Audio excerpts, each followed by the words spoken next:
kung ano ba talaga yung issue pagdating sa MLC, kasi madami pong confusion, no? Kasi nung dating administrasyon tinanggal po ito, tapos ngayon may usap-usapan babalik, may nagsasabi na hindi naman kailangan kasi napag-aralan na ito, or may nagsasabi na hindi talaga kailangan, no? At may nagsasabi din po na required lahat ng ating mga seaman na dumaan dito sa MLC or management level course. So kaya po natin inimbita, no, ang ating mga eksperto galing sa Marina, lalo na po itong ating kasama, no, si Marina STCW Director Sir Samuel Batalla.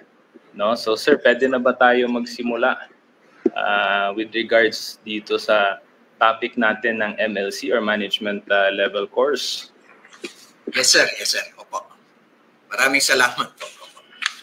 Unahin ko lang po sir, no, na naalala ko po nung nagkaroon ng audit ang EMSA sa Pilipinas, hindi naging question yung or hindi man lang na take up ang MLC.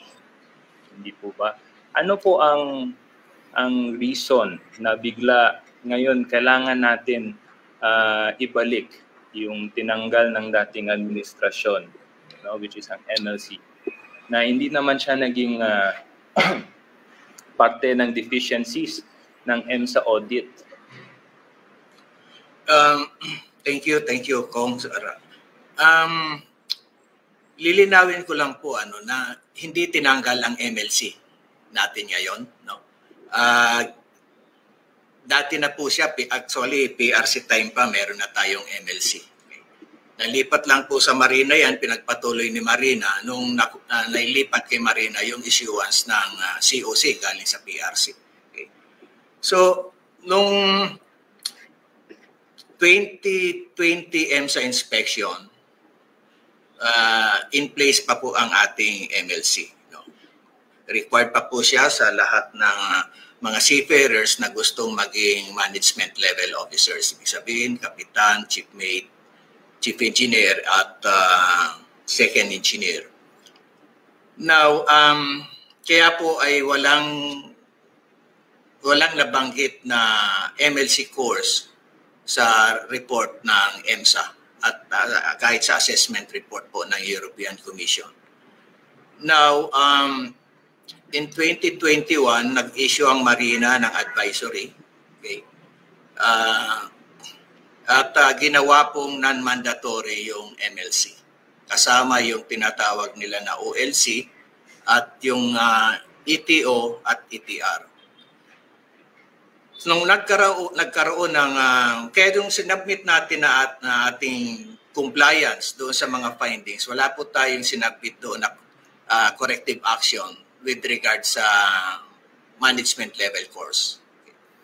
Nung nagkaroon po ng evaluation, independent evaluation noong March hanggang April, doon po nakita ng ating independent evaluators na nag-i-issue tayo ng COC, nakakakuha ng COC for management level without formal education and training, no, for management level officers. So, yun po. Kaya dahil nagkaroon tayo ng finding, nagresulta po ito ng yung pagiging, nung ginawa siyang non-mandatory, nagkaroon tayo ng, I think, 7 non-conformities regarding that. So dahil may findings po tayo sa independent evaluation, kailangan po nating i-address. Okay. Kasi pag hindi po natin in-address yung findings po na yon, baka hindi po tayo makapasa sa independent evaluation at ang effect po nun, ang consequence, baka hindi tayo maisama sa tinatawag na IMO whitelist na mga parties sa STCW Convention na nagpapakita ng full compliance sa requirements ng STCW. So sir, ibig sabihin never nawala never nawala ang MLC, tama? Apo. Number 2, hindi din siya compulsory sa lahat ng marino. Yes, sir. Tama po ba? Totoo po yan. Opo.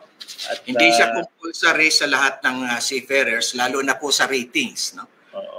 Ang MLC po ay mandatory lamang yan sa bawat seafarer na gustong ma-issuehan ng Certificate of Competency bilang Master or Chief Mate at Chief Engineer or Second Engineer.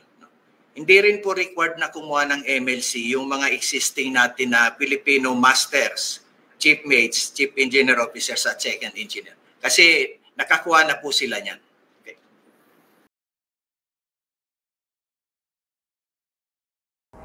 Gusto ba ninyo ng balita sa maritime industry?